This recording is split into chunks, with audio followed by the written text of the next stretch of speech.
the study campus. So today we will discuss about the electric potential and electric potential difference. ठीक है, पहले electric potential पढ़ेंगे, फिर electric potential difference पढ़ेंगे और उसके बाद ओम्स लॉ, रेजिस्टेंस किस पे डिपेंड करता है, इस पे हम लोग बात करेंगे. ओके, सो एक छोटा सा एक कंसेप्ट समझते हैं अपन. ठीक है, तो यहाँ पे ये वाला जो बीकर है, beaker A and beaker B. ठीक है, अगर मैं कहूं कि यहाँ पे दोनों बीकर का जो लेवल है, ठीक है, इन दोनों का लेवल सेम है और यहाँ पे ट्यूब से बीकर ए और बीकर बी दोनों का दोनों क्या है, कनेक्टेड है. अगर मैं कहूं कि जो वाटर का फ्लो है किधर जाएगा, बीकर ए में जाएगा या फिर बीकर बी में जाएगा. ठीक है, तो यहाँ पे जो होगा जो दोनों का दोनों जो लेवल है वो दोनों का दोनों क्या है, सेम है और वाटर का फ्लो कहीं भी नहीं जाएगा, ना ए में ना बी में, ये दोनों का दोनों सेम पोजीशन पे रहेगा. ओके, अच्छा अगर मैं बात करूं कि यहाँ पे, ठीक है, इस वाले बीकर में, ठीक है, बीकर ए में बीकर बी से अगर वाटर को अगर फ्लो कराना है तब कैसे कर सकते हैं. तो अपन ने क्या किया कि इसका जो लेवल था, जो ट्यूब का लेवल था, इसको यहाँ से कहाँ पे कर दिया, थोड़ा सा ऊपर कर दिया. तो वाटर जो क्या कर दिया, वाटर यहाँ से इसमें फ्लो कर दिया. ओके, तो इससे अपन क्या समझते हैं कि ये वाला जो कंडीशन है और ये वाला कंडीशन है, दोनों में क्या फर्क है कि इस वाले में जो बीकर बी है इसमें थोड़ा सा इसके पास पोटेंशियल हाइट है. ठीक, इसके पास थोड़ा सा एनर्जी है जिसकी वजह से, जिस पोटेंशियल की वजह से ये क्या हो पा रहा है, यहां से यहां फ्लो कर पा रहा है. ओके, चलो अब बात करते हैं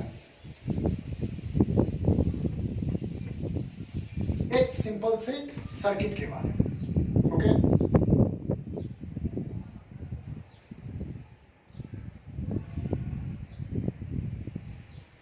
चलो ये एक सिंपल सा सर्किट है.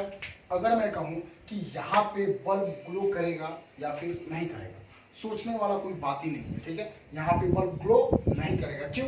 क्योंकि यहाँ पे कोई बैटरी नहीं है, कोई सोर्स नहीं है. ठीक है, अच्छा अगर मैं कहूं कि क्या इस वायर में, ये जो वायर दिख रहा है, ठीक है, क्या ये जो वायर है, ठीक है, इसमें कोई चार्ज प्रेजेंट है? एग्जैक्टली प्रेजेंट है. वायर किससे बना है? एटम से बना है. और एटम के अंदर कौन सा चार्ज, नेगेटिव पॉजिटिव दोनों है, इलेक्ट्रॉन भी है, प्रोटॉन भी है, और इलेक्ट्रॉन के फ्लो के कारण इलेक्ट्रिक करंट होता है. तो क्या अगर इसमें चार्ज प्रेजेंट है तो फिर फ्लो क्यों नहीं कर रहा है? ये सेम वही कंडीशन था कि लेवल क्या था, सेम था, मतलब कि उसके पास कोई पोटेंशियल ही नहीं है. तो यहाँ पे इसके पास कोई पोटेंशियल नहीं है. ठीक है, अब बात आता है कि चार्ज फ्लो कैसे करेगा. तब इसी के लिए यहाँ पे क्या क्रिएट होता है, पोटेंशियल डिफरेंस लाया जाता है. और पोटेंशियल डिफरेंस किससे आता है? बैटरी से. ठीक है, बैटरी हमारा क्या क्रिएट करता है, एक पोटेंशियल डिफरेंस क्रिएट करता है और वही पोटेंशियल डिफरेंस के कारण चार्ज का मूवमेंट होता है. जैसे ही डिफरेंस क्रिएट हुआ, चार्ज क्या होने लगा, फ्लो होने लगा. ओके, चार्ज जैसे ही फ्लो हुआ, क्या आ गया, इलेक्ट्रिक करंट आ गया. ओके, चलो ये तो हो गया कि पोटेंशियल डिफरेंस. अब समझते हैं अपन किसके लैंग्वेज में, फिजिक्स के लैंग्वेज में समझते हैं कि that what do you mean by potential difference. अच्छा, इलेक्ट्रिक पोटेंशियल और इलेक्ट्रिक पोटेंशियल डिफरेंस, इन दोनों में थोड़ा बहुत डिफरेंस है. ठीक है ना, ये दोनों के दोनों सेम नहीं है, थोड़ा बहुत एकदम डिफर करता है. चलो, तो सबसे पहला टर्म है इलेक्ट्रिक पोटेंशियल. मान लेते हैं कि ये एक कोई भी फील्ड है. ठीक है, बाद में पढ़ेंगे पहले कि ये मैग्नेटिक फील्ड होता है, लेकिन अभी मानते हैं कि कोई भी एक फील्ड है. ठीक है, इन्फिनिटी से कहीं से भी एक यूनिट पॉजिटिव चार्ज लेंगे, यूनिट पॉजिटिव चार्ज, इन्फिनिटी से कहीं से ये जो फील्ड है, इस फील्ड के अंदर पॉइंट ए में, कहीं इन्फिनिटी से पॉइंट ए में किसका मूवमेंट की, यूनिट पॉजिटिव चार्ज का.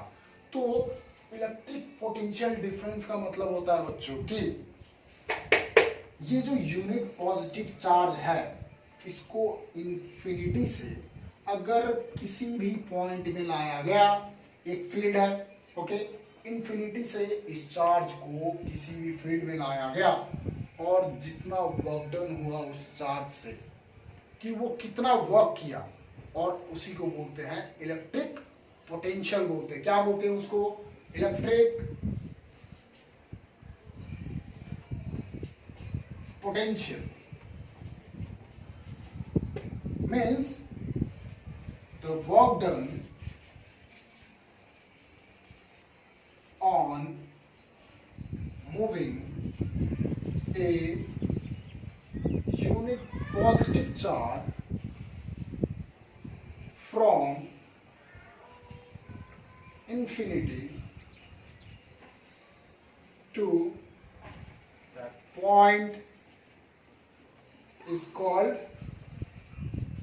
electric potential. ओके, अच्छा, इलेक्ट्रिक पोटेंशियल जो होता है इसको अपन V से डिनोट करते हैं, denoted by V।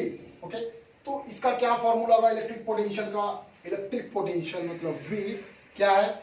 Work done in moving charge. Work done in moving charge मतलब चार्ज को एक पॉइंट में ले जाने में, कहां से? इनफाइनाइट से किसी भी एक पॉइंट में ले जाने के लिए जितना वर्क डन करना होता है उसको, उसका क्या बोलते हैं? इलेक्ट्रिक पोटेंशियल बोलते हैं। ओके, अब आता है कि इसका ऐसा यूनिट क्या है। तो जो इलेक्ट्रिक पोटेंशियल होता है ना, इसका ऐसा यूनिट होता है वोल्ट। इसको अपन किस में नापते हैं? वोल्ट में नापते हैं। ऐसा unit will be volt. Okay, so ये रहा हमारा इलेक्ट्रिक पोटेंशियल। अब हम लोग देखेंगे इलेक्ट्रिक पोटेंशियल डिफरेंस क्या होता है। So we have seen that what is electric potential. Electric potential क्या होता है?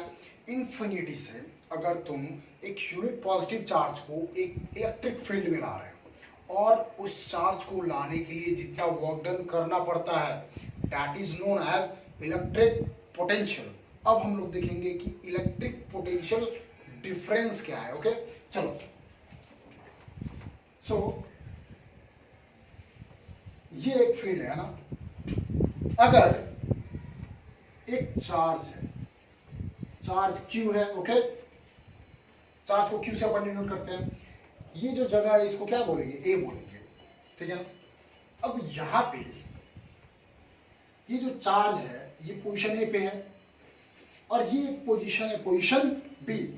अब A से B में लाने के लिए,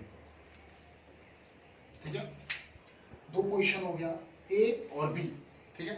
A से B में लाने के लिए जितना वर्क डन करना पड़ेगा, मतलब कि फील्ड के अंदर ही अगर चार्ज मूव कर रहा है, ठीक है, A टू B फील्ड के अंदर में ही मूव कर रहा है और मूव करने के लिए कितना वर्क डन करना पड़ रहा है, that is known as electric potential difference.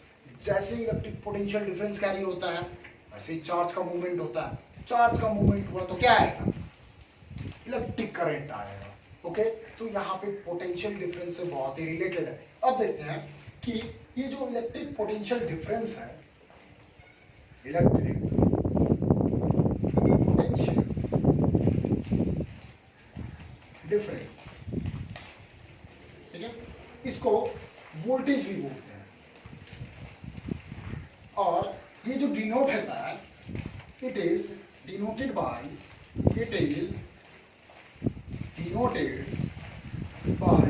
V, ठीक है।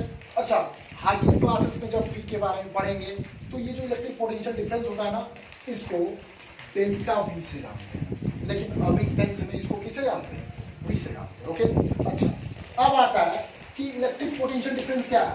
सो V से इलेक्ट्रिक पोटेंशियल डिफरेंस को डिनोट करते हैं is equal to work done in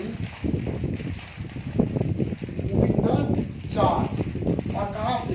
field के अंदर में ही जब चार्ज का मूवमेंट हो रहा है और चार्ज को एक से दूसरा पॉइंट पे लाने के लिए कितना वर्क डन हुआ, that is known as electric potential difference. अच्छा, सपोज करते हैं कि ऐसे करके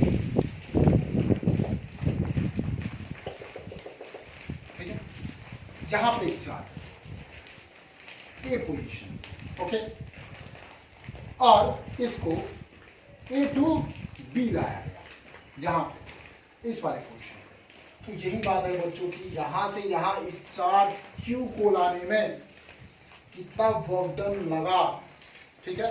यहां पे वर्क का डिफरेंस है, ठीक है, डिफरेंस निकाल रहे हैं वर्क का।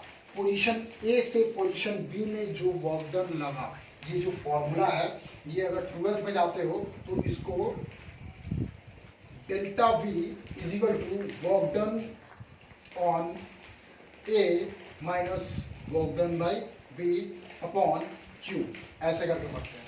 सो ये अभी हम लोग को नहीं पढ़ना है, हम लोग को बस यही पढ़ना है कि that electric potential difference means work done on moving the charge in the field only, okay, that is known as electric potential difference। अच्छा, इसका ऐसा यूनिट क्या होता है? ऐसा unit is volt and denoted by V, इसको V से denote करते हैं। अच्छा, अब आता है इसका एक और ऐसा यूनिट है, work done is equal to W by Q.